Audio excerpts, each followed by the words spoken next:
This is the Meprolight M22 Pro Reflex sight, and it's been the primary optic, so to speak, on my Global Ordnance Monolith here for a while. Today, what I want to do, though, is I want to get a little rough with this thing. So what I'm going to do is I've got a target down range. We're going to put some rounds down range, just get a base, a control group with this thing. And then we'll take it off. We're going to do several things with it. We'll come back. We'll take a look at this thing, obviously, and then we'll put it back on the monolith here, shoot another group, and see if anything changed. So first thing we need to do, let's not waste any time. Let's get 5 rounds down range onto that target. Here we go.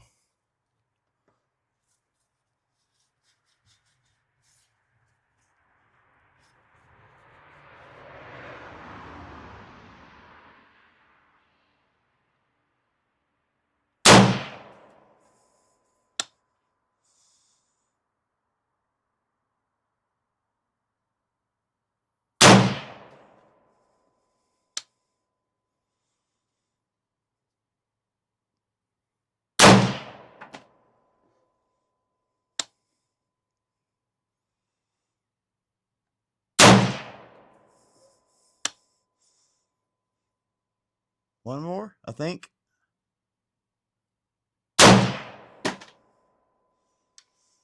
Yeah, baby. All right. So we're going to take this thing off. Obviously, if for good measure, we can drop it on the table. Let's go take a look at the control group, and then we can get started playing around with this sight. All right, we have our control group with that bulk ammunition, and right here we've got a 3-inch target. That is about right at 75 yards. That's about the size of group I've been getting with that ammo. So I'm happy with that as far as a control. We'll talk about it later on, but notice I've got a couple bulls, which is nice. And then I've got a few up here. The reason for that, and again, we'll talk about it later on, is the triangle reticle in that sight is a 10 MOA triangle. So I've got a lot of play with my actual point of aim. All right, let's run this thing through its paces now. We're going to start out with a drop test here in 3, 2, 1. All right, drop test number 2 coming up in 3, 2, 1. Mounted up on the 458 SOCOM now with some 400 grain Bishop ammunition. Let's see what she does.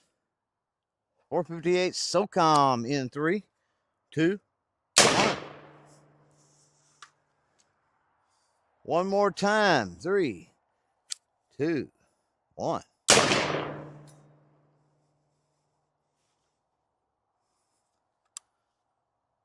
Mounted up to the Derya DY12 now. 3-inch steel shot. This one's probably going to hurt just a little bit. 3-inch 12 gauge in 3, 2, 1. One more time with the 3-inch 12 gauge. 3, 2, 1. Man, those things thump. But we have not begun to get nuts. Let's get nuts. I told you we were going to get nuts. 50 BMG.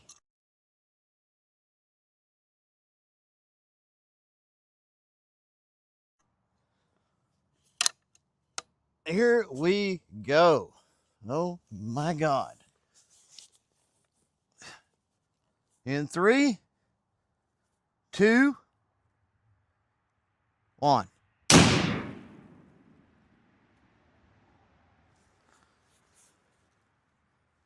Well, it's still attached. Quick pause for the cause of our health and shout out to our friends at Neutral Authority. Now, a couple days ago, I placed a restock order on my favorites, which are pump capacitor test authority, thermite, and equilibrium. And I suggest you go over there, take a look at what Neutral Authority has to offer, then get with your primary care physician and figure out the regimen that might work best for you. Before we send that final group down range, let's talk about the M22 Pro from Meprolight here. Now, you can tell just by the aesthetics and the overall design, this thing built to be rugged for sure. Standard Picatinny mount on this thing. It does have the quick throw lever. There is your windage adjustment. Here is your elevation adjustment. It does come with a pretty nifty little tool for that. Now, the power modes on this it's tri-powered. Basically, you've got tritium involved. I would say that is your primary source of brightness. Then you've got your fiber optic tubing that goes around the outside here. That's going to help power as well, or brighten the reticle. But failing all that, the backup for your backup, you've got a battery right here. And so you can tap this little button on the side and get some extra brightness for those really sunny days, or, you know, if you've got a lack of sunshine, that sort of thing. Nice reflective coating, or non-reflective, either way, but a super nice coating on the lens and everything on this thing. But the reticle is kind of where it shines. Now, I had talked earlier, you can see the little amber dot in there. I talked earlier about that being a 10 MOA triangle. And this sight, the M22 Pro, you know, not for long range, certainly not for super accurate precision type work. But with that triangle, the cool thing about that being a triangle, you've got 10 MOA, so you've got a lot of space within that triangle to work as far as point of aim, if I can talk, versus point of impact, right? But you can use either of the three corners on that triangle to get sort of some precision work done out of this, you know, if push comes to shove.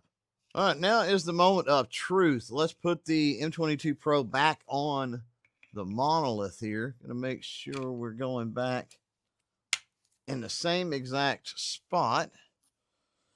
Then we're gonna go 5 rounds. Shoot for a group. Compare that group to the previous group.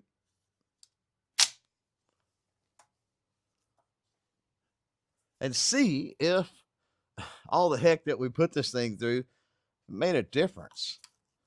All right, here we go.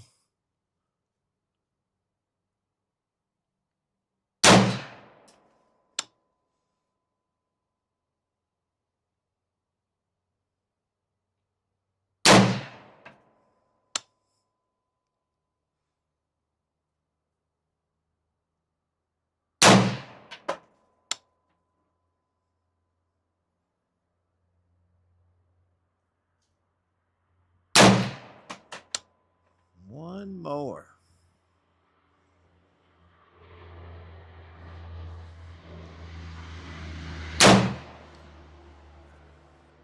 Right. Okay, let's go down range and see what we got. After all of that, here is our follow-up group. And what I find interesting about this is we're still a little high and a little right as far as our point of aim, point of impact. But what is kind of weird, we've got a few shots high right. Then we've got some as far as our windage that are off, but elevation is spot on. We got 2 in the same hole right there, whereas we had 2 in the bull just to the left of this group earlier. So was this shift potentially, did things shift a little bit right with everything we put that sight through? Hard to say, but that group right there, very similar as far as overall group size.